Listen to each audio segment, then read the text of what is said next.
Warning, if you're faint of heart or easily offended, this show is not for you. So an Italian, a Jew, and a Polak walk into a bar.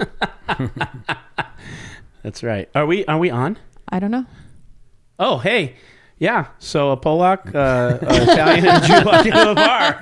Heck, hell yeah. Welcome to the Nick Vertucci Show. Ladies and gentlemen, this is Nick. I'm Veronica. We got JBOOGS with us today. It's your show. I feel like I just stole the intro. You did. And that's the first time you did an intro, and it'll be the last. So I'm way better at that. But anyways, Jeremy, it's good to see you, buddy. Thank you. Very nice to see you, Veronica. Yeah. It's nice to see you again. One thing about Jeremy is a 45-minute drive is like an act of Congress for you to get you to do it. Yeah? I literally won't do it for anything besides poker and this. So the fact that I'm here says a lot about our relationship. It's big. Yeah.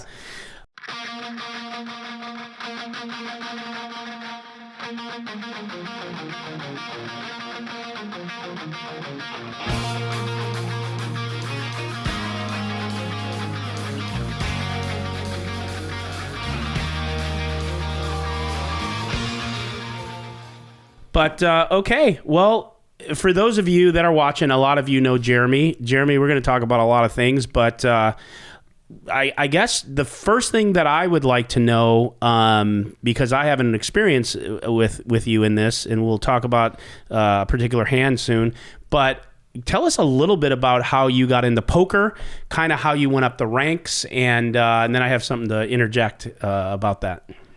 Totally. So... yeah, what are you up to? I got into poker probably some point in college. We played really small games in the dorms. You know, I'm talking $1, $2, $2.5, whatever. And I just really fell in love with the game. This was probably in 2002, 2003, around the moneymaker time. Yeah, I just really started loving playing. We always played really small, but I always had, like a love for the game. And after college, I kind of dropped it for a while, didn't play much at all. After college, when I moved to New York City, I started playing in some underground games. It was really, really bad. Would go there. Not that I'm not still bad. No, you're still bad, but really, I know what you mean. Like there was a considerable difference. Yeah. Yeah, I would just go play these underground Interesting games. coming from you. I know. Exactly. Ironic. I would go play these games and just always liked it but never loved it. And when I moved to California, I started playing at the other place. You can say it, the bike. We talk about them all the time. We talk about them. Yeah, okay. you say whatever I you wasn't want. sure. Sometimes Fair it's a bad enough. word on the stream. We talk about all the live streams on this show. Yeah. So I would go to the bike. I'd play 2-5. That's where I met Ryan. And I mean, I've said this on the stream before, but I would lose $2,500 and I would go home talking to myself in the car. Because that was like big for me back then. And it wasn't ever about the money. It was more about the competition and just, I hate losing at anything. Just been super competitive. Do you think it was big for you because the money was different for you in your life? Or do you think it was big for you because you just weren't accustomed to losing money or playing for that type of money? Because you get comfortable in certain areas as you go. Which was it? I think it was just that I wasn't comfortable losing money yet. Yeah. And I had played I was gambling a lot at the time, still playing blackjack and stuff, but for small. And so when I would play poker and lose thousands, to me at that time was I lost a lot. And it wasn't because of the money, because I was doing already pretty well in life, but just losing just killed me. Yeah, and you can tell the viewers how you got onto the show and all that, but I remember, and you can remember the hand better than me, because as Veronica knows, I don't remember shit, but I do remember this. I remember you in a hand with me at the bike, and we were on stream, and I think I shoved, and again, totally correct me because I don't remember the details. I think I shoved on you and you had maybe 6, 7K, 8K behind you. Yeah, that's what I remember. Not a lot. There. Maybe 10. Maybe 10, nothing. 10K. And I remember shoving on you, and you had a set. I found out later. I had a set of deuces. And you had a king high flush draw, and Lynn was in the hand as well. That's right. And she had top pair. And I just remember thinking so hard, what if I got set over set? Why would he re-raise there? I just had never faced a bet that big. and like took forever. Now I would like break my hand calling. You were in the tank. I was in the tank for a long time. So I'm thinking, okay, maybe he's got a lower flush draw. Maybe he's got top pair. Maybe he's got second pair. Like what's going on here? Because you were in the tank for a long time. And then I don't remember what happened to Lynn. I don't remember what position you were in, but you called. Yeah. And then I don't know if we ran it once or twice. And all I know is when you turned your hand over, I remember doing this because you were to my right. I went, the fuck are you doing? You have effectively the nuts, and you're like, yeah, I just like, dude, that's just like a lot of money. And I'm like, wow, like whatever. And we were friends, but yeah, I was 100%. Shocked. And so different because today you are on the stream, and we were just talking about it on another show that you're on a stream and you're like super Mr. Tilty, which I want to talk to you about because that's like my funniest thing about you. But now you're on the stream and you're stuck like a 30 or 40 ball, and you're like, 800, 400 straddle, 800. Do I hear 16? 32. 32. And it's like, what happened to you? The best way to get unstuck is to go up in stakes. You were sweating a 10K shove with a set in a perfect position, and now you're like a total DJ. I'm a madman. Yeah, you're a madman. So do you want me to go back of how I like became a madman? Yes. Sure. I want to know how you became a madman. So it's funny because when I was playing those 2-5 games, you guys were still playing the big game on the floor at the bike, and it was like you and Garrett and Andy and all these guys, and they would play it on the screen, and I'd watch. I'd be like, same thing, like, I don't know how I'm ever going to play a game like this big. Like, we're Andy playing would have 70,000 in front of him. You'd have 30. Garrett would have 100, whatever. Yeah. And I just think to myself, like, yeah, I'll just be playing 5-10 or 10-20, and like these guys will be playing that. Yeah. And so that's right. They played it over the bar and the big TV. Yeah. So I don't remember exactly when like the switch hit where I was like, all right, I'm going to start playing big now. But I just like that rush of playing a lot bigger, and I started doing better in life and stuff too, and I just felt way more comfortable at the bigger stakes. So I just remember like that clicking in for me, and then just slowly over time it became a lot less, which isn't great, like just like the losing or winning just became a lot less, so just became a lot more comfortable. And I would say in the last couple years even, it's become way more comfortable, to the point where maybe too comfortable. I'm just kidding. No, not too comfortable, but like, I feel very comfortable playing like 100, 200. And totally. I feel like I'm totally in my element. I feel like actually like the perfect game for me is probably like 50, 100, 200 or something. When it gets to be like 1, 2, 4 or 1, 2, 4, 8, like that's like slightly too big for me. Well, you know what I was telling Veronica earlier is it's probably not, I don't know if it's too big for you. If I was going to play 200, 400 on a regular basis and I could assure myself a seat every Friday, then that's one thing. But for me to go play 2, 4, 8, 2, 4, 8, 16, and I can only get in a game like that, because there's so much demand for the Friday game, and I lose 150, what do? I go back into the fucking Tuesday game, the ante game, win 15 a pop, Right. So it's like me, I actually somewhat even avoid that now. And to be honest, our games are funner. Like on a Tuesday or Thursday, they're so much more fun than sitting there on a Friday as far as talking and dynamics. So I'll definitely agree with that, but I also really love the challenge of a Friday game. Yeah. Like people will be like, well, why do you want to play with Garrett and Andy? I'm like, because I want to get better. That's good, like, I'm not saying anything about the people on Tuesday, but like the Friday game's usually tougher. I'll play with anybody. Like, I love the challenge. Same. I just love it, and especially against the best, because my goal is always to get better. So I'm curious, because I asked this of Garrett. Mm-hmm. When did it change? Like, what was the dynamic or the variable that changed in your life that made you be able to play bigger? Was it that you just acquired more money doing other things, or did you start studying, or what was it? So I definitely acquired more money from my business, which I work in the music business, so that has definitely been very fruitful for me. But I really became like a student of the game too. I watch like every poker stream. I watch back the show always. I watch every Poker After Dark high stakes stream. Like, I'm obsessed with poker. Do you study your opponents then? Do you watch what they're doing and rewatch your hands? I'm watching that. I I don't know. I wouldn't say I study my opponents, but I watch back the hands and I look for tendencies and look for if I can pick up anything live. Yeah, for sure. And just like, yeah, I'm just funny. Like my fiance will she'll like yell at me in the morning. It'll be like 5 a.m. and she'll hear chip shuffling because I'm watching the streams like early, like when I wake up every day.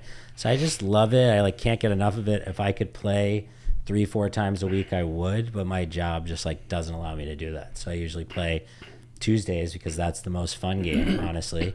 And you can still win 30, 40, 50, 100. I saw Mike won 100K the other day. He was running hot as it's hell. Crazy. Like there's not really many 5-5 games where you can win 100K. So it's it's 100 bring-in, right? So so it's not really a 5-5. It plays more like we were talking about that. It's a 100, big 200. game. Huge. It's a big game. Even without the straddle, it's a big game. Of course. So what do you think about basically an uncapped straddle? You guys can straddle whatever you want. What do you think about a large straddle versus a smaller straddle in that game? Because we were basically to give you some backstory, we were talking about the economics of the game, and there are some players that come in with a capped amount, and then players like you want to play bigger. And then is it fair to the players who can't afford you? I mean, that's basically what it is. Can't afford like an $800 straddle. Of course. So I totally get it. And I especially get it for Nick and Ryan, who are trying to preserve a show where a player pool, where they keep a constant player pool, because people lose enough money to stop playing. Right. They go to the poker hospital, Right. So, I mean, I love, I like to play bigger, especially when I'm stuck. I mentioned Nick that. knows that.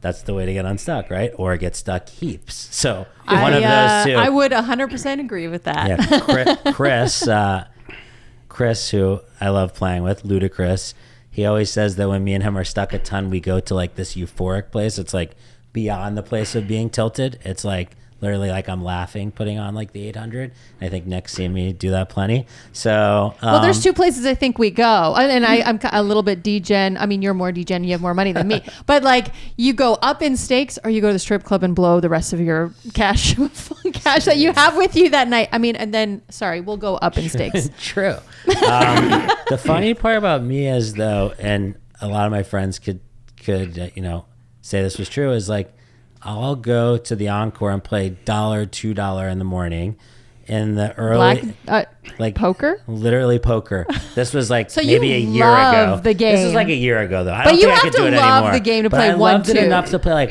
1-2 with my coffee in the morning, 10-20 in like the early afternoon, and then go play like 100-200 at Aria in like a private game. Like that's how much I loved poker. Like I play like $1, $2 PLO.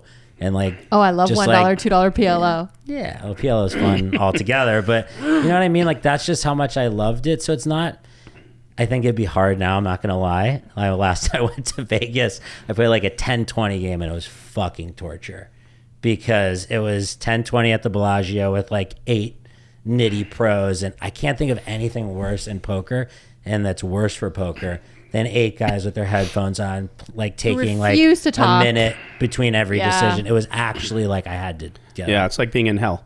And which we'll talk about the other hell we have, which is which is 10-6 off in the salmon and vegetables. We were talking one night, he was card dead. He was sitting next to me and he was card dead, and he was stuck, and he was just like, we'll talk about his tilting. He's my favorite player, winning or losing. If he's winning, he's a fucking blast. We're friends. We talk. We tell jokes. I understand his looks, what they mean. I enjoy being at a table with Jeremy. When he's losing, he's my favorite player because he is Larry David from Curb My Enthusiasm. He is a grumpy Jewish man, and he tilts like you can't believe, and his wine game is above like none. And I'll tell you this, as in whining, or you bring Camus to the game? Whining like a baby, whining like a and I'll tell you, baby. Yeah. And he let me tell you this. So during COVID, we would play on the poker app for hours every day, 365 days. I mean, we were just playing every single day. And Jeremy was the most entertaining person on the app because you have the ability to type a message or leave a voice message that everyone playing can hear. I was utilizing both at all so times. Jeremy's typing and talking. can't do his voice, but can you believe this? I can't. Oh my God. If I run any worse, I'm going to, and so like he'd get stuck. And even then he'd only get stuck like maybe 5 or 10K or something, which he maybe was even more, bigger at the time. I don't know. But he would be like, I fuck this, and he would disappear from the screen and he'd leave, and then someone would else pop in. Yeah, then he would just go like whatever, walk his dog or do whatever. I'm never playing again. I'd rage quit, and I'd rebuy before the thing like would allow you to even be out. So he'd be like, I'm never playing this bullshit. Again. It's rigged. I'm talking whatever, and then he would snap leave, and then it would time out, and then all of a sudden he'd pop back up because he changed his mind. Or someone would sit. I text Ryan on the side. I go, get that fucking person up. I want to play. He goes, but you just said you're never playing again. I go, can you get him up? He goes, no problem. Let me ask him. And then I'm sure he had to talk to every single. Nick, could you get up? And then Ryan would text me, and somebody would sit down that he can't like make it up, and he'd go. So he'd find someone with like a 10% VPIP task to get up for me, so I could blast off. Jeremy like wants a seat back. Do you mind getting up? I'm like, yeah, I'll get up. What the fuck's the problem? Does he snap, will you just tell him to take a break and like think about it? I don't have to get up. So you're the 10th seat whale, right? If the game is 9-handed, you walk up to the table, they go and get a 10th seat for you. Is that who you are? I think so. This is the last one. So you might want to tell this story. I think it'll be better coming from you, but Jeremy ripped his shirt down the middle while he was playing on the app at home. Jeremy? Oh, yeah, I did. So why don't you talk I heard about this that? Story.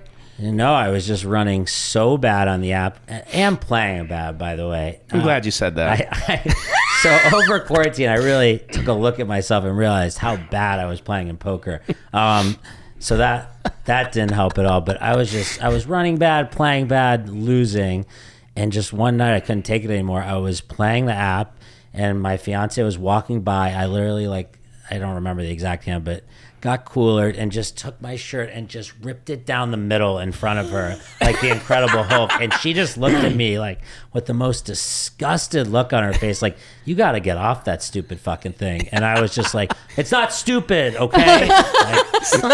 It's what we do every day, blah, blah, blah. And I'm just like, what am I doing? Like I'm not getting enjoyment out of this anymore. I'm losing. Like, I'm just like, why am I spending hours a day? And I actually did take a long break. It's funny. I called Mike Matisow, okay? Of all people. Become a friend of all people. And I said to him, I'm tilting all the time on this app. Like, what do I do? And literally we would have like hour-long conversations. Oh, he loves to talk. And he would tell you, he would give me his Mike Matisow advice, which what was the definitely sound. What was the best Mike Matisow advice you got? I don't know. He had all the answers, like, of what to do.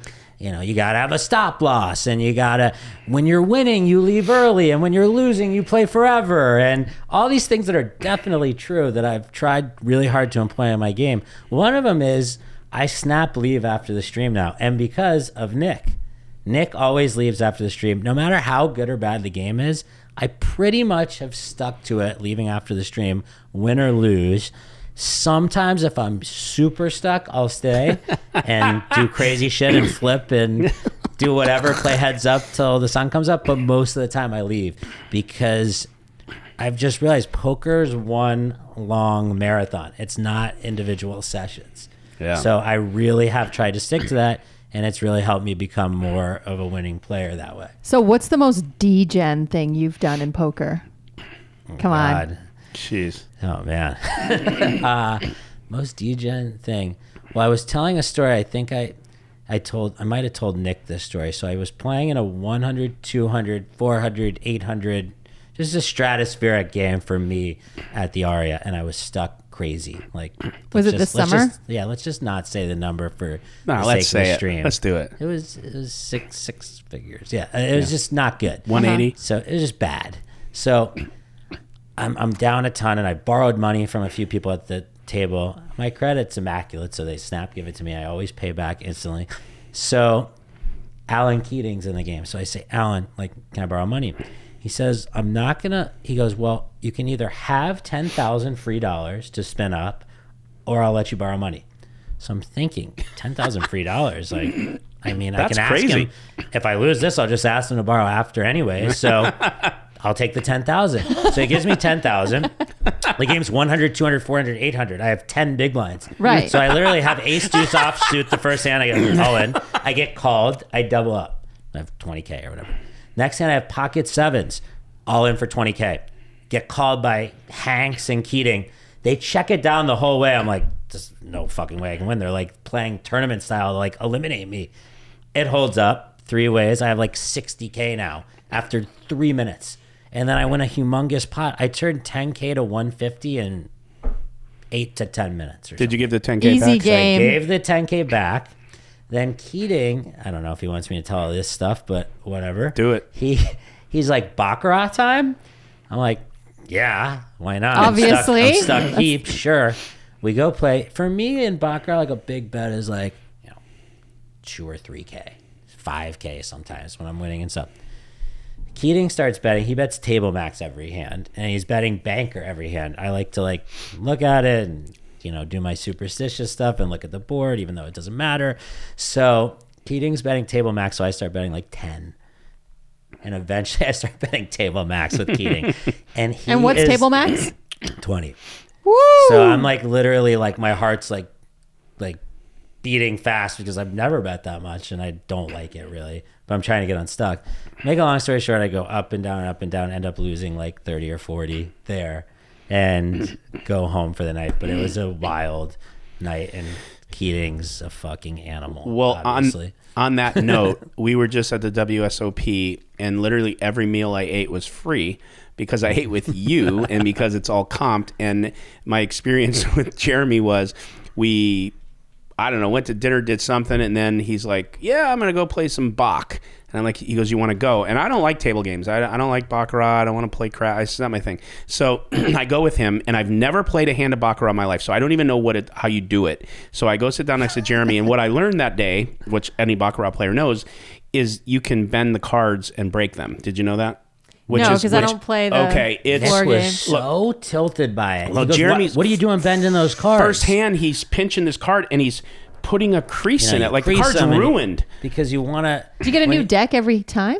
Well, they keep replacing cards. They put a rubber band around those, and I think they punch holes in them and sell them in the gift shop or something. But basically, the reason why people love Baccarat so much is you sweat the sides. So you hold the numbers down on the sides and you can peel the card. And if it's 2 sides, it's a 4 or a 5. If it's 3 sides, it's a 6, 7, 8. So Nick didn't understand why I was doing it, but that's like the whole fun of the game. So Nick just kept going, what are you doing that for? You're messing up the cards. I'm like, dude, why are you breaking the cards? Casino Live, don't worry. And I go to the floor man who's standing there. I go, is he allowed to do that? No, first I go, trying to rat you out? I go, why are you letting them do that? And he goes, because if we don't, somebody else will. And I'm like, oh. Exactly. What's that mean? And it's just like, it was so my OCD and my, I just don't like the waste thing. And it's just so tilting that they would break cards and then they would just throw them down in this hole and be done with that card. And he was degenning out like 2,000, 4,000, 6,000, 5,000, whatever. And I just watched this bizarre concept of fucking the stupidest game ever. Yeah, we won. I didn't win, but I was there pinching with you. By the end, I'm like, we were teammates. I'm pinching cards, I'm breaking cards, I'm like, it's 3-sided, the whole thing. And it actually was fun. But they love them there, and then we leave and we go to the whatever restaurant and spend $2,200, and it was and they just pay it because he's such a DJ. Yeah. My friend Danny Fuse says, you're such a will. They send 2 limousines, one in case the first one gets lost. So that's it breaks down on the way to the casino. Yeah. So you went to the World Series of Poker. Did you play all the tournaments, or you play mostly cash, or what'd you do? I played a few tournaments. Were you disappointed this year? I was very disappointed. I played the main, lost on day 1 this year, which was very disappointing. Last year, the one that they had in October, the year before, I made day 5, which was really fun. Super sweat. The morning of day 5, I was talking to myself in the shower. I'm like, you can win this thing. There's 200, there's 300 players left. You can actually see all the players that are left. There's a certain feeling of excitement to me for the main, and honestly, same thing. If I made the final table or something, would it change my life so significantly? I don't think so. Like, I'd still live the same life. I'd still wake up, do the same job. But just like the prestige to me of like The bracelet. yeah, the bracelet, and just like making the final table the main, just like the circus atmosphere that's around it. Like, I love it, you know? So like my goal in poker is to go far in that tournament. I love some other tournaments that are like big, like where there's big guarantees, but like I can't play like the ones that have like 100K like guarantee. It just like doesn't get me excited enough. And now that I'm playing much bigger stakes, it's like I can win in an hour what I could win if I won third in like a 5-day tournament. So does the money has to mean something to you when you're playing? It's not just. I think so. I mean, like, yeah. I mean, I know it contradicts a little bit the fact that I love poker so much. Yeah. But, I mean, I do think it has to mean a little something to you, or the prestige of it has to mean something to you. And we were there in June, and we were playing, do you remember, we were playing cash games and different things, and I'm playing, I think at Bobby's room, you were there, and Jeremy's like, hey, let's just go play the $600 fucking six max, I don't know, whatever it was, right? Was it six max? Or maybe it wasn't. No, it was a $600 something. But it was like a big, huge guarantee, that one. And I'm like the Millionaire Maker. I'm like, I don't know, Jeremy, like 600, like... Fuck, and he's like, come on, we'll just, take reps, because I don't play tournaments. And he's like, practice, and we're going to play the main soon. And like, I'm like, all right, whatever, right? So I go sit down in this $600 buy-in. It was the biggest torture. Like, nobody was talking. It was like so serious. And I'm like sitting there, and I'm like, I'm totally getting monkey tilted that I'm just sitting in this game. And then here comes Jeremy with his backpack. I got knocked out. I'm like, no, where are you going? Take me with you. You're going to go eat? Like, where are you going? And I had to sit there and grind that thing. And it was hot. There was like no air conditioning. There was no AC for weeks. So the awful. Euros were taking 1 minute to fold pre-flop under the gun. I was just like, this is crazy. I'm seeing 10 hands an hour in some of these tournaments. That's the problem. I almost got up and followed him out and just left my chips there because I was like, what are we going to go do? Could have got a good meal or something, But I sat there and hell. That's the thing about the tourney grind. If I will play more tournaments, but I would love to play I was going to play the 25K heads up this year. I just think that would be so fun to play against I don't know. Not that it'd be fun to play Steven Chidwick and those guys, but to just act really quick and to do all the things that I hate that they're doing in poker and play that way against them though. I think there needs to be a shot clock in every game pretty much.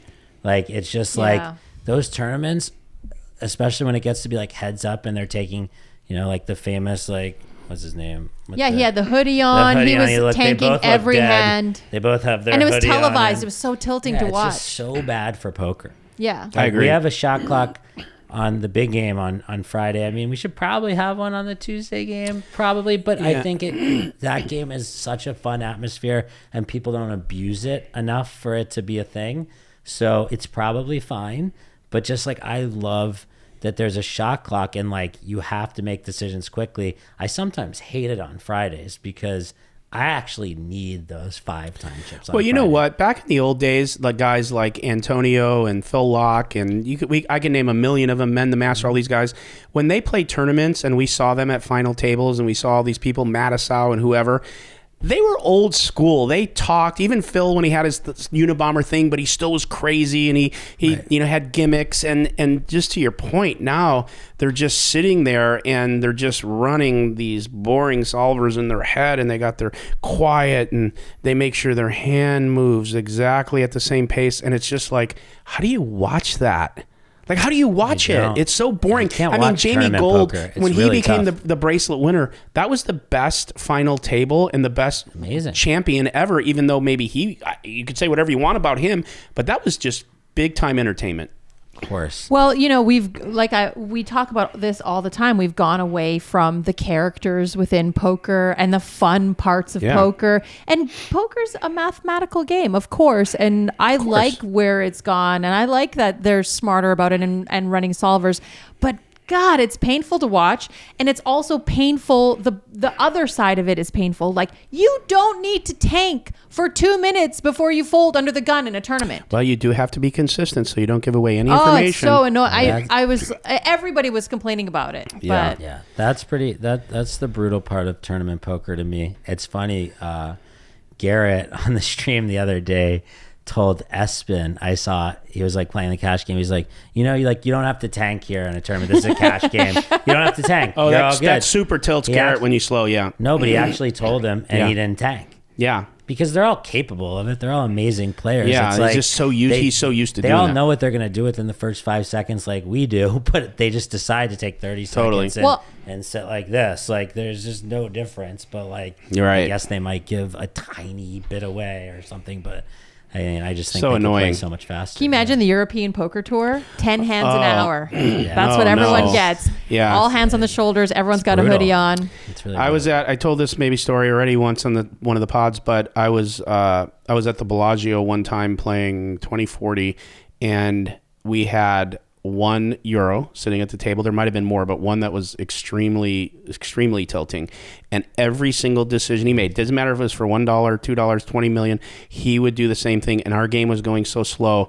And I finally just went like, there was like people saying it, there was comments, there was whatever. And then finally, like he was sitting there on like a $80 decision. And I went, listen, I don't know how I don't know how you feel, but I'm going to tell you how I feel. How about we snap all 8 of us and get up? Right. Why don't we get up? And then you can just sit there and make your decision, and then we can go back on the board and play a new game. And he was like, oh, and everyone's like, yeah, man, like, I can't sit here like this.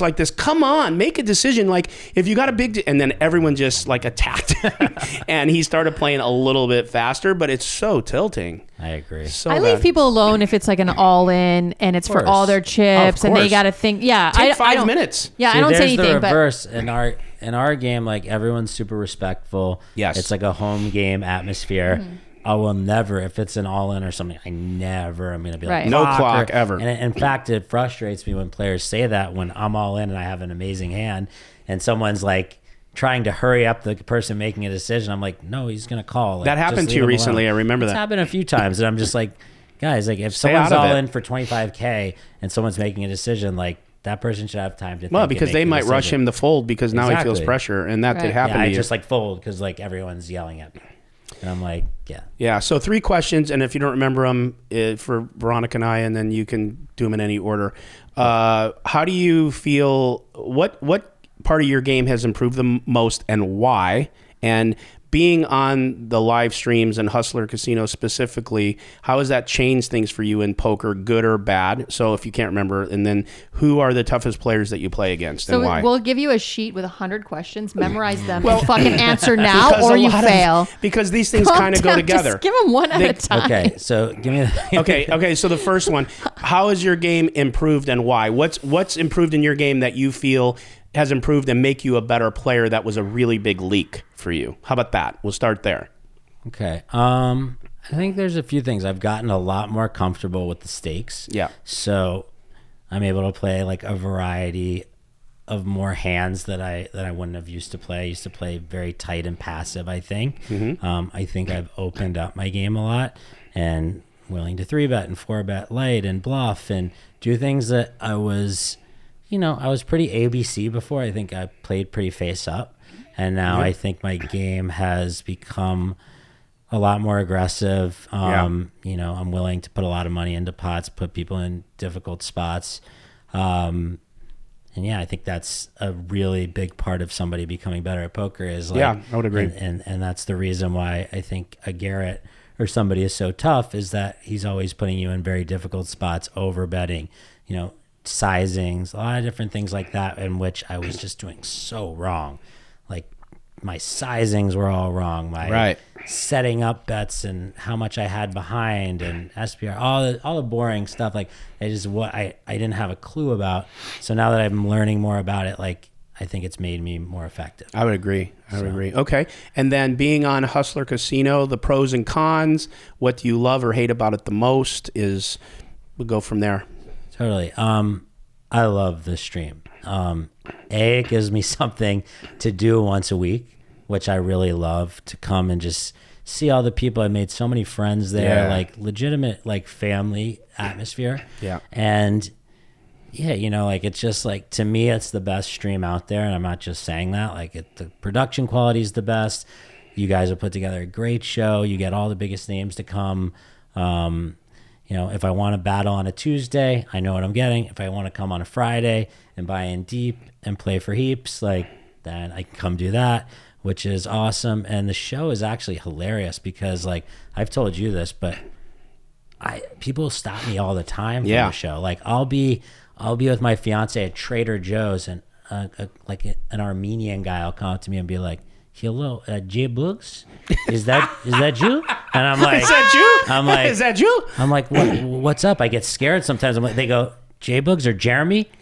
Jeremy? And I'm like, "Yeah," because I don't know these people. And they're like, "Oh, I love watching you play on Hustler Casino Live. Oh my God, the hand against Ludacris that you had," or blah blah.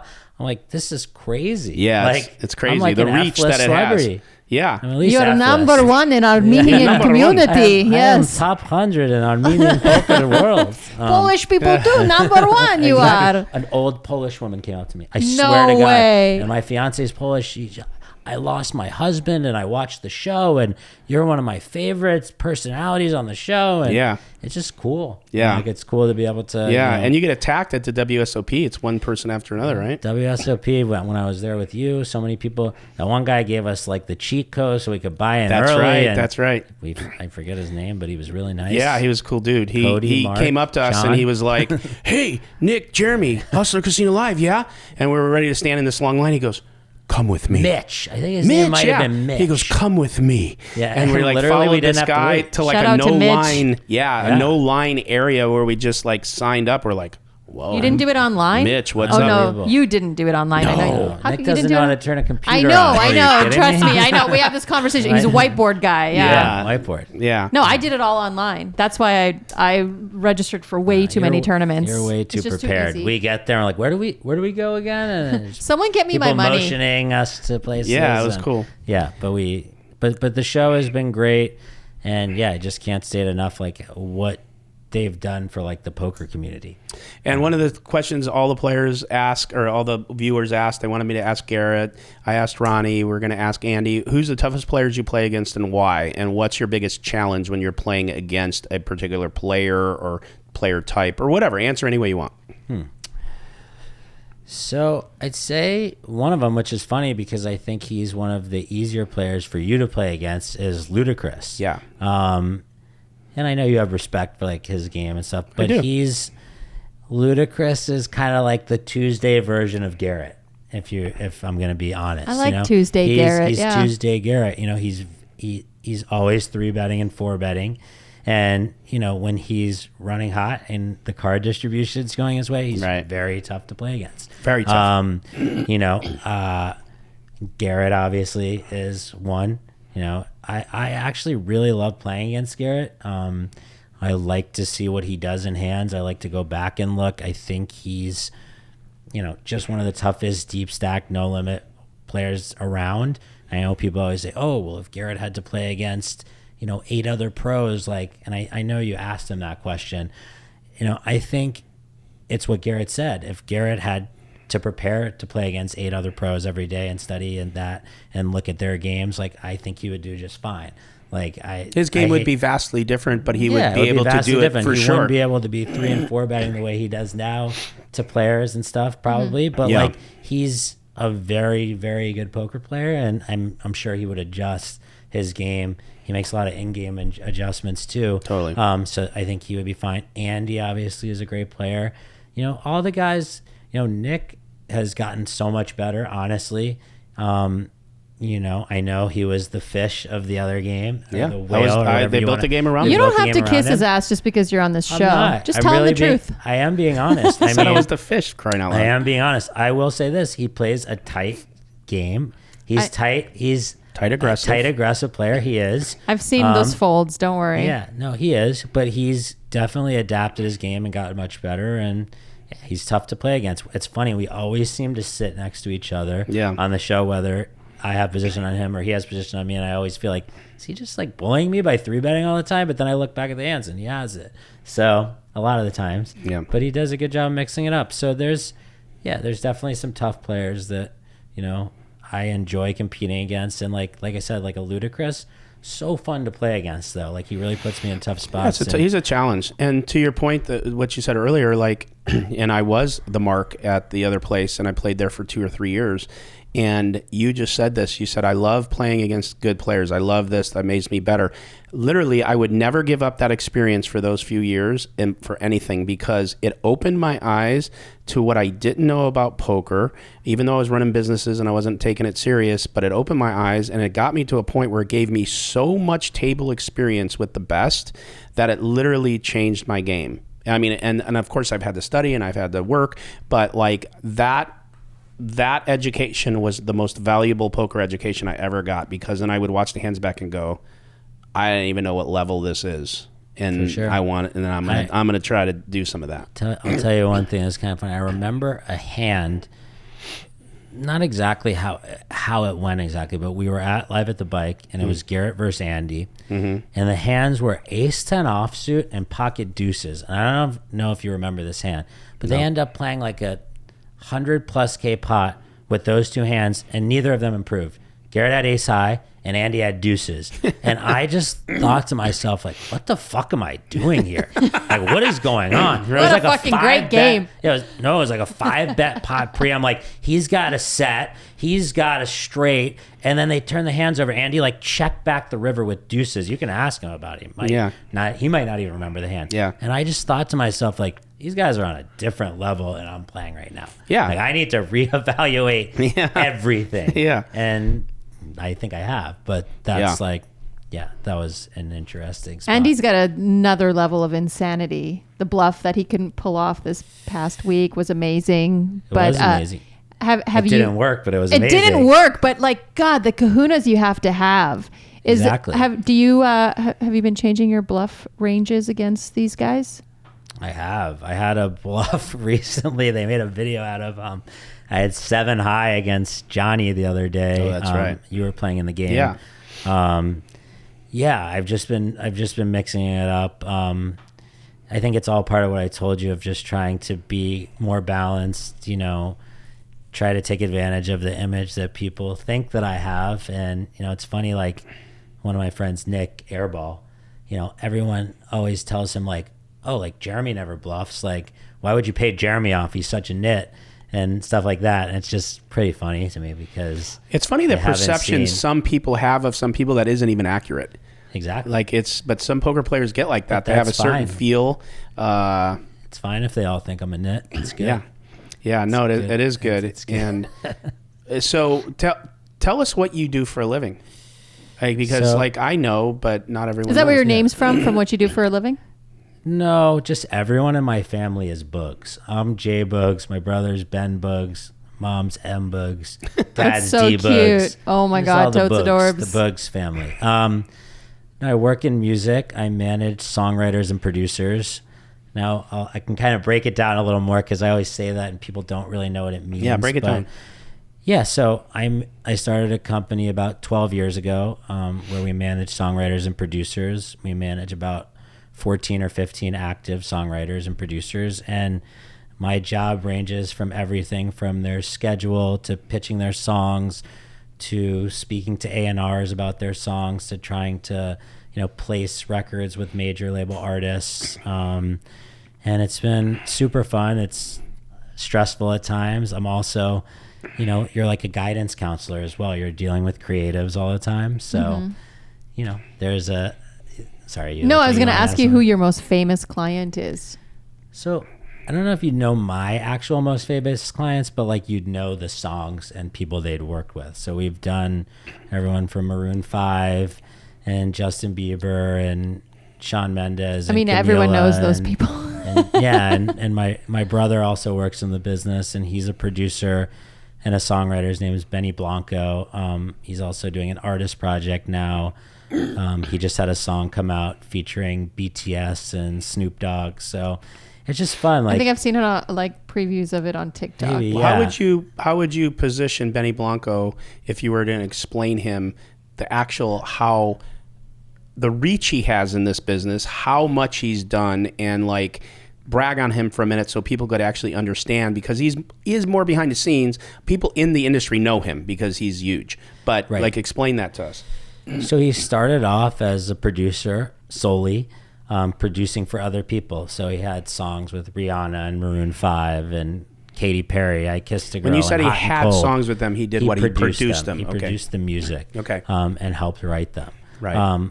And from there, he's really, I mean, my brother, not just because he's my brother, but just is an incredible human and an incredible worker. I mean, the kid is like 34 years old, and he's had, I don't know, 14 or 15 number one songs. He's like the 5-time BMI Songwriter of the Year, which they give out. BMI is one of the songwriting societies. They give out this award, which would be like Player of the Year in poker, but they're giving it out to the best producer songwriter. And he's won that 5 times. He's just like a very impressive guy. And then now he's turned to television. He's on a show called Dave, which is about a rapper named Little Dicky, who we're friends with. It's on FX, pretty funny show. Benny's in that. He's writing a cookbook. He's just like, he's kind of all over the place. So his reach, I would say, now is really cool, and he's working a lot on his artist project now. So his next single is him featuring Justin Bieber. Him and Justin are really close friends, and it's just been cool to see him grow in the business. And we work a lot together. I don't manage him, but we're best friends, and it's just been really cool to see he him. played on our poker app a lot. I'd see Benny pop in there, and he would use the voice thing, and literally you two have the same voice. Exactly. You sound exactly the same. My dad as well. So like growing up, like my dad could answer the phone and pretend to be me. Like, oh, where are we going tonight? And I'd be like, Dad, get off the phone. So him, me, and my brother all sound like we all have this like Kermit the Frog voice that you guys sound can't get rid identical. of. So yeah. You know what the story I want to hear? Veronica will love this story. Tell a story about your fiance at the hamburger eating contest. Oh my God. Please tell it in its totality. She's gonna fucking kill me, dude. Do it. She's gonna say, man. "Kurva mać, She's so really ty gonna kill mówisz." me. Okay, all right. So there's this thing called Hamburger Fest while we're living in New York, and I'm like, "What's Hamburger Fest?" And so we go to this bar, and my friend tells me, he's like, "Well, basically it's just everyone's gonna be eating hamburgers and stuff, but there's this competition, and the winner gets, I think it was $100. Whoever can eat 2 hamburgers the fastest." And I look at my fiance Evie. I'm like, I'm not doing this. Like, I don't want to ruin my day. And she goes, "Oh, I'm gonna try it." And I'm like, Your fiance? Really? Why? And she's like, "No, I'm gonna do it." And I'm like drinking and having fun. I'm like, "All right, when is it?" They're like, "Oh, it's in a few hours." I'm like, "All right, I'm gonna drink and have fun." She literally is like, "I'm not drinking. I got to get ready for the competition."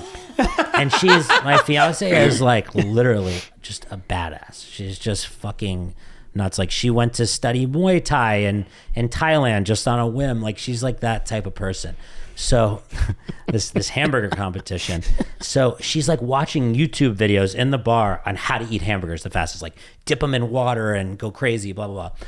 So the competition's like about to start, and like these big guys come in. There's this one, everyone's like 300 pounds. There's like 3 or 4 guys.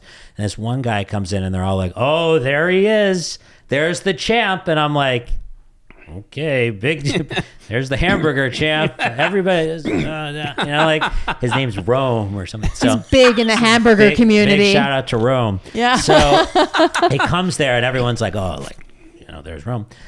Evie, my fiance, like, she has this look on her face, like the eye of the tiger. She's like jamming. I'm like, she doesn't care. Fuck. Like, she's in on this. Like, so they give everybody their hamburgers, and the guy like starts the stopwatch. I am telling you, she eats the hamburgers faster than all of them by a minute. Like, she's done, and there's hamburger, she's little dipping. pieces. She's dipping. There's burgers flying, like little pieces of meat flying. I'm standing like 5 feet behind, and I am just like disgusted. I'm just watching it like it's a movie. I'm like, who is that? I've never seen this before. And it's just in slow motion to me, like her just, eating it down. And she just fucking smoke shows these guys. Like, I mean, like, And everyone stops for a second. They're like, damn, like, Rome, you got fucked up. This guy literally left. He he was put his crushed. tail between his legs. That was his the thing. only thing he that was had the thing in he had to life. hold on to. And I took a video of it. I swear, it might be on my phone somewhere, but I watched it back afterward, and I love my fiance very much. But man, that day, like, people were like, they came up to me after, they were like, that was badass. And I was like, You were like, gross. I'm trying to figure out how I can sleep with her again. I'm trying to figure out how I'm letting her in the car, like, on the way home.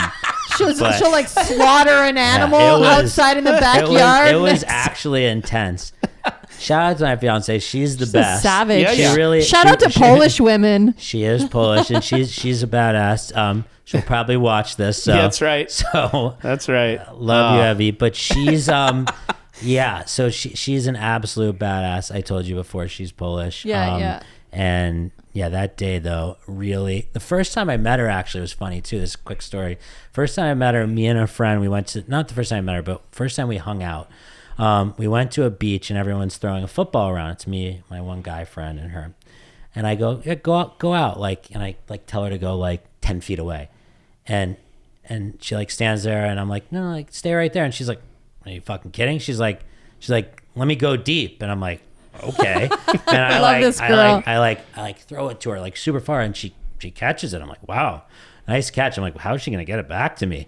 She fucking throws that thing on a rope, and like I like catch it, and I'm like, I think I'm in love with this girl. And then this other guy that we're with, she throws it to him. It like bounces off his chest. I'm like, this guy, you can't bring this guy anywhere, but she could stay. Yeah. She was. Yeah. She sounds amazing. Yeah.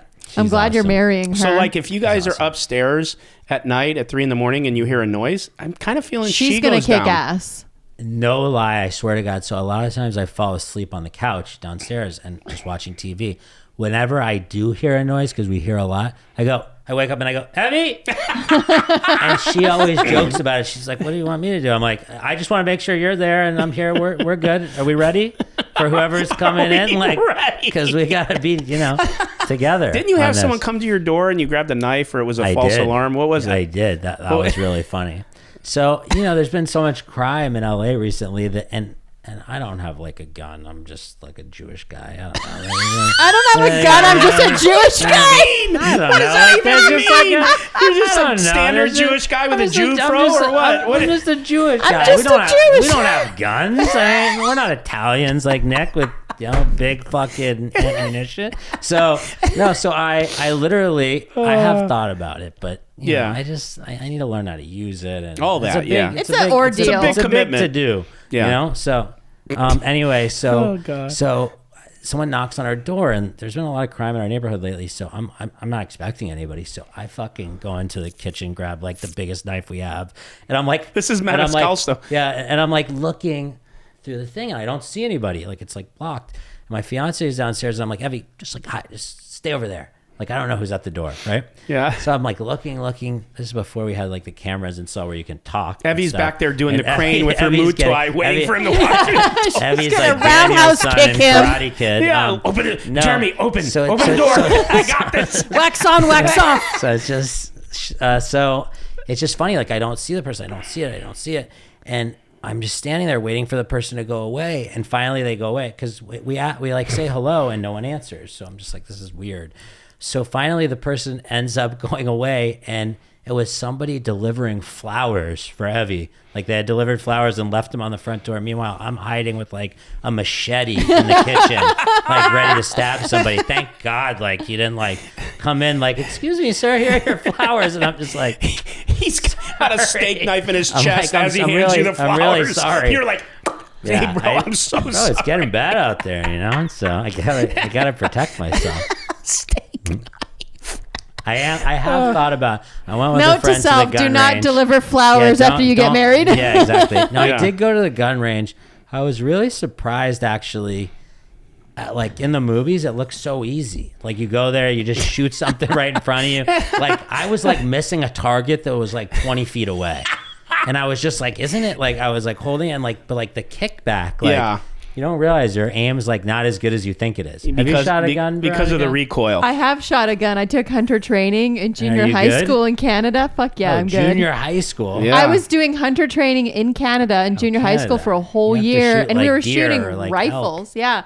Well, we had to learn how to shoot, like which animals to shoot. You got to make sure their antlers are misaligned, and Okay. those are the ones you shoot. You don't Meanwhile- shoot a female, you know. And and then I've gone to a gun you range know how to before. shoot guns. I know how to shoot. Meanwhile, Evie walks up and goes, "Da, da, da, da, da, da, da," Yeah. and there's like a Meanwhile- smiley Evie's face got it. on the yeah. target. Yeah. Oh, I didn't Evie's got tell a, you. She a has whole plenty gun of- case. She has plenty of guns. I just don't have any. No, I'm just kidding. She does. She sounds amazing. She She's does. She does her name in cursive. Exactly. she's Exactly. the female Chuck Norris. Yeah. Exactly. Yeah. Exactly. Wow. She sounds amazing. She's a legend, actually. Can we She is bring a her on the legend. podcast? Yeah, you I should want to have brought talk to with her. you. This would have been way better than Sorry. you. I'm sorry. It's just me today. Tell us more stories about your fiance. What else has she conquered? Does she have like She's a great. gold in like synchronized swimming by herself? That would be amazing. No, she's just awesome. And yeah, she's a great photographer, actually. She does that. Does she really play well. poker? No, she does not play poker. In fact, she used to hate it. I think she's coming around to it a little bit. Maybe the fact that I've been winning a little more often might have That something always to do helps. with her That always coming helps. around a little bit more. But no, it's funny. Like, I'll come home. I used to I used to be way more emotional. I think I've learned to, when I come home now, like, she's like, "How do we do?" I'm like, we won a little or we lost a little, no matter what the number is. I'm just like trying to keep it even keel. But yeah.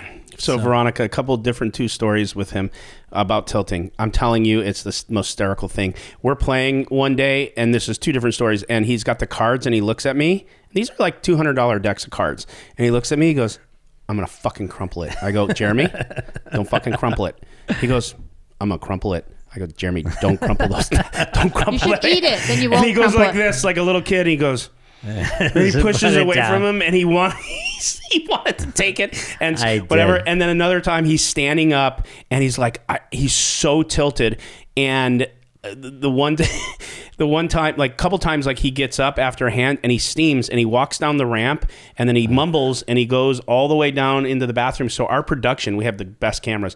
We follow him all the I way love down when the they ramp, follow the and we players. follow Oh, him it's so all fucking- the way, and he's the mumbling and rage talking. tilt. If And- it was inside, they'd see me slap the side of the Yeah. like the bathroom, like go crazy. And then the last time he goes, and don't follow me, because he's leaving, and I got the Don't mic follow on. me I or go, I'm never fucking "You playing better again." follow him all the way to the bathroom." I love it. Pretty funny. They do Pretty a good good stuff. job of getting Shout out the to River steamed Creek guy. Casino. Talking about bending cards. This is in Canada.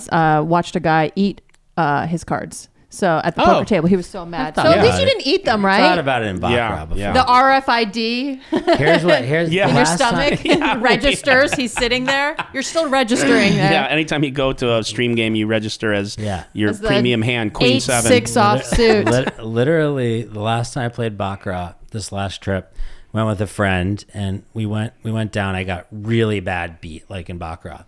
I took the cards. I've never done this. I crumbled them up, and I like threw them onto the table. And like the floor was, they weren't the happiest, whatever.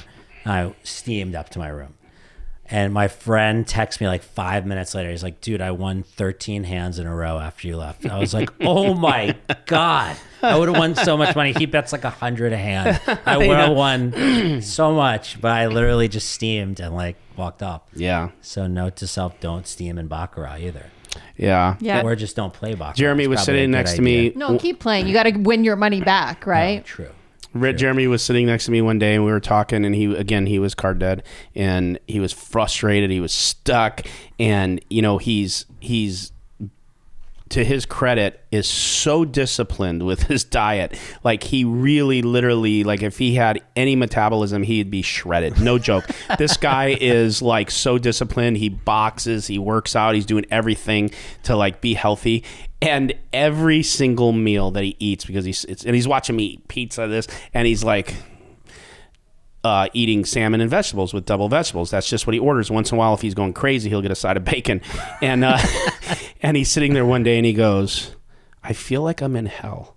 And I go, "Why? What's up?" He goes, "I keep looking at 10-6 off, and all I have to look forward to is salmon and double vegetables. And he goes, that's what it'll be like. I'll walk in one day, I get to hell, and he goes, okay, here's your 10-6 off, and over there's your salmon and double vegetables. Exactly. That's what hell's going to be Steamed like. vegetables, Steamed nonetheless. vegetables, yeah, yeah. Not I'm even fried. I'm watching this guy.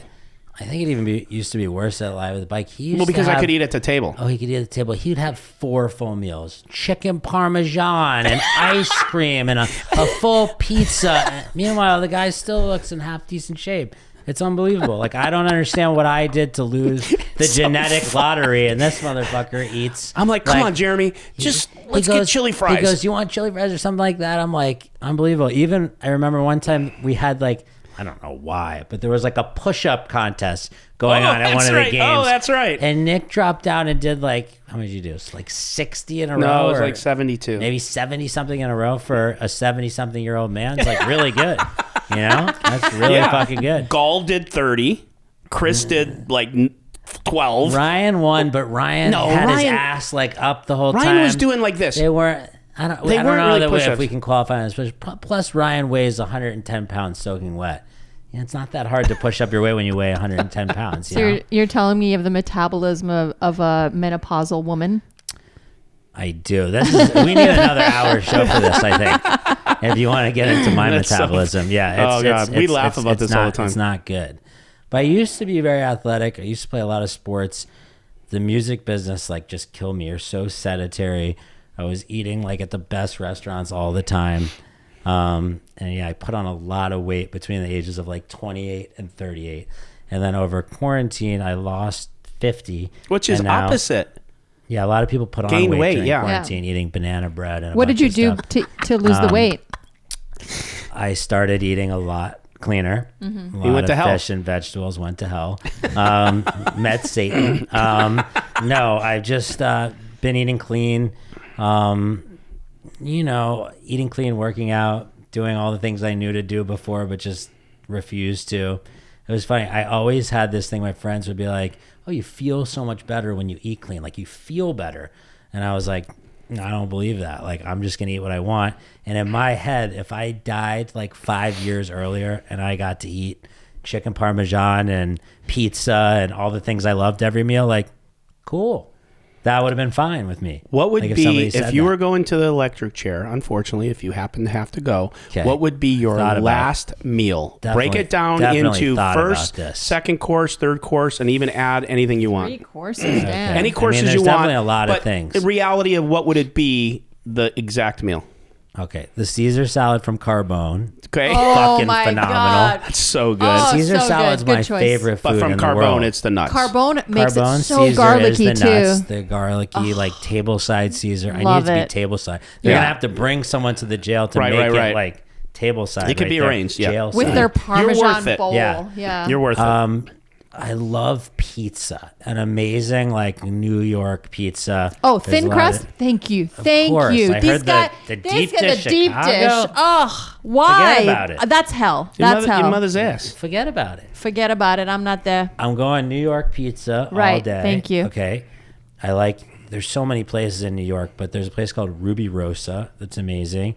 There's a place called DeFara that's amazing. So probably a pizza from one of their. I love pastas. The spicy rigatoni at Carbone's incredible. Yeah. I don't know. There's so many foods. Like, dude, you only get one meal because you're going down. Steak. You're going down, bro. Love steak. I'm going down. I don't know. Probably like a pasta or pizza. Yeah. The Caesar. Yeah. For dessert, you know what I love? Just simple. Like vanilla ice cream, apple pie, like something like that. Pretty simple, but I love it. We were just in Hawaii, and we got like this macadamia nut crusted I think you posted it. thing. Yeah, with vanilla ice cream. It was heaven. It was the opposite of the Is blackened today salmon. your and last pasta. day before you go back to hell?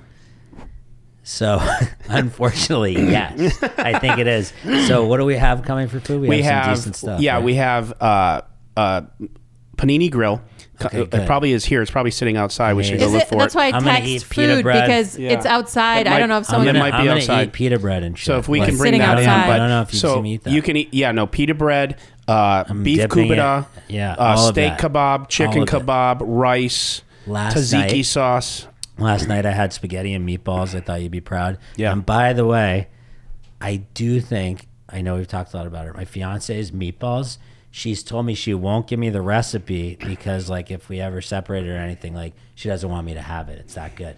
They're good. I have And the world's I best want you to meatballs. try. I wanna I try. make the world's best meatballs. I mean, we're feel both a Polish meatball women. cook-off coming on. I will do it. I would I have feel to one drive coming down on. with my spices because I I will love it. You kick. make meatballs too? I make the world's best meatballs. I You can promise ask you. any Wait, ex-boyfriend. The first thing they ask for if I talk to them again is, "Can you Holy make shit. me meatballs?" It's a Polish thing, though. yeah, Challenge accepted. It could be a Polish thing, and Nick will be the taste tester because he's Well, I'm Italian. going to make my meatballs too. Oh, and Oh, Nicky makes his wow. meatballs. I'm not just And saying the this. I homemade make gravy. the best. I make And the I best don't gravy and meatballs. I don't go by a recipe. It's here. I've tried. I perfected it I over a can- couple of years.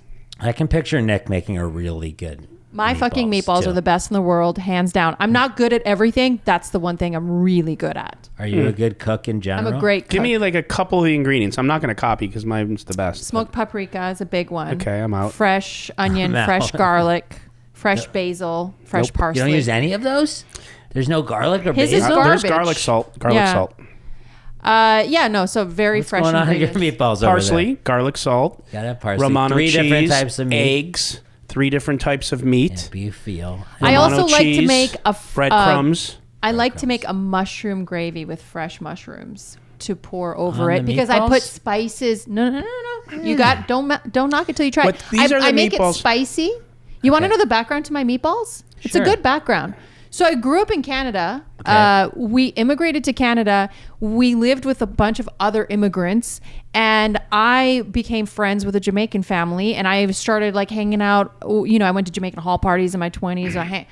Just like I got exposed to a good amount of Jamaican food and the Jamaican jerk chicken, which would be my last meal if I was going to the electric chair. Jamaican jerk chicken and fried Interesting. Can be plantains. arranged. I do like that. But I incorporated into my Polish meatball recipe some Jamaican jerk spices into it, and it's a Polish Jamaican jerk. Nick's just shaking his head Jamaican like, fusion. It's so good. I know it sounds These crazy, are the but it's type so of good. meatballs you go and you walk and you have a toothpick in them and you eat a couple when they come around in the it No, tray. kind of no, sounds no. like the IKEA meatballs. Men, The sweet men section. have proposed just to kidding. me, man. Swedish, Polish meatballs. Got it. It's, You know how it's many, the way to you know how men's many hearts. relationships have ended in IKEA? Do you have any idea? I've been there one fucking time. I'll never Yeah. go to that place ever again. It's Plus, horrible thankfully, to go I there. do much better in life now that I don't have to go to IKEA. Yes, if you- thankfully. yeah. You guys, Not that there's anything you wrong can go with it. online. But God, that place Yeah. that's divorce city right Yeah, there. right there. These two You men, just break it off right there. they It's don't over. they don't use online. You could literally go to IKEA Well, online. now Super you can, easy. but this was in the day. I'm 40. This was back in the day. You're Nick's a 700. kid. I know Yeah. he is You think 700. you think you could order online? Yeah, Nick, when Nick we- had to when run we to the had place. Nick like, still can't order online. It had to be horse and and, back in my carriage. day, I when had to Nick- chop the tree down and make the damn Nick desk. still, for his business, takes your credit card and swipes it like that old way in the fucking Is that not 80s. how you do it? My business manager is very old school, and he comes to me with a piece of paper like this, and he's got like all his meetings written down on the paper. I'm like, on your phone, there's like a notes section, or you could Okay. have like an email. Jeremy. And he just loves the old school. Okay, here's what we're going to talk about it right now. Okay. So these here, I made for you. I made one for Andy that we're going to interview. I made it. one for our thing we're going to do. And I sent these to her. I took a picture of it and sent it to her. She took goes, screenshot. You took a and she goes, picture. I am going to roast you over the handwritten notes. So okay? he asked me for my notes. hold on. I take my notes digitally. I copy them, paste the text into I have a our question for text you. messages, and I send it to him. That's he how I would sends do me it. screenshots of written paper. I'm like, I'm what going are to prove you a point doing right now. When you asked Jeremy these questions, where did you look? at your paper? So guess what? When I ran my business and I had 150 employees for my training company, now we had a CRM, and I will admit, I could not get into it. I could not get into my own CRM. I admit that. Could not. Okay, so let's get it straight. But I had at least every wall 70 plus whiteboards all through my company. And I had receivables. I had payables. I had this. I had goals. Whatever. I had all this shit. I had it all. I mean, I'm talking details where every day I go in there and I'd update them and do whatever for the shit. I got roasted by every single person, especially gals like her that were good in spreadsheets, and everyone had these spreadsheets and graphs and pies and all this shit. But guess what? When the chips were down, Every motherfucker in that company went to that whiteboard when the chips were down. They go, hey, what's so-and-so? And they'd go to the whiteboard and I go, what are you doing? Oh, well, I would go into the CRM, go into your spreadsheet. Right. Dude, those whiteboards were the nuts, and I still use them today. I have them in the hallway here. You saw, yeah. I got all that. That like, it's efficient. And so that's what I'm saying. Like right now, all these questions, they're right here. Used to do a radio show, have a few bullet points. Right here, old school, baby. What was it like when you had to write on cave walls? Was that hard? Well, I was too busy dragging women in by their hair into the cave. Yeah, I bet. Hey. Such a boomer. Caveman. Yeah. Yeah, you are a caveman. Yeah, but back in the day when horse and buggy, that was the good old days. I mean, I'm down. Hey, I can remember being a kid, and there was something called On TV. It was the first look. Yes, you wouldn't know. You're too young. It's called On TV. You had a box on the TV and a button that said On. And it would allow you to watch like some movies. And my friends, we would spend the night at my friend's house, and their dad would watch On TV, and you could watch porn. And we would go and we would like go through the window and we'd be watching. And then sometimes when it wasn't working or he had it set, you could have it like where it would scramble, but you could catch like a tit. You know what I mean? And you'd be like, you could catch it. There it is. Okay. And my game, God. Like everyone's playing all these games, we played Pong. You know the thing where the thing goes up and down? Pong. Yeah, I like that. That was like the first video game. That was the nuts. Huh? And Yeah, I'll Pong. tell you what, those were the days, bro. Those are the best. They were. The best. Drank out of a hose. You're still in those days. I love those days. You drank out of a hose today. You don't even know how to use your phone. I'm going to drink out of a hose while we eat Panini Grill. What are you talking about? It builds character. It does. Anyways. It does. Well, let's decide together since we're a team. I think we're good. I think we're good. Yeah, okay. Because she was closing. Great. She was trying to close the show on me the other day, and she's like, I think we've had enough. We're done. And I said, no. Class is in.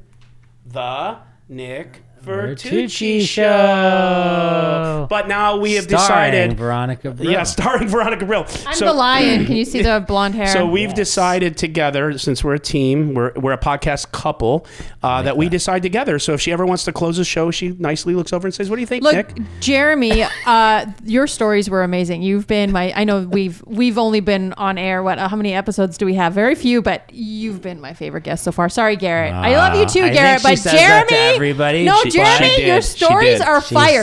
I honestly, so I interviewed you on Poker After Dark, right? You did. And you were a little more, quiet, a little more reserved, very reserved. And I was like, I wonder, maybe it'll be 30 minutes today. But man, this was hilarious. I really enjoyed getting to know you. And what's really cool is that I'm a fan of Hustler Casino Live. It's the biggest poker show, but it's so cool that we get to know the players that are on the show. And this is kind of giving us this. So I really appreciate your time. I appreciate you joining us today. Thank you guys very much. And I mentioned this the other day too. There's probably 3 or 4 people on the show that I literally are my favorites. You're one of them as a person, a player, everything. I think you're the salt of the earth, and I appreciate you driving way down here to do this. Now let's go crush some Panini Grill. Sounds good. This Thank you guys for having the me Nick on. Vertucci Show with Veronica Brill and our guest, Jeremy JBOOGS. And that's a wrap. NV out.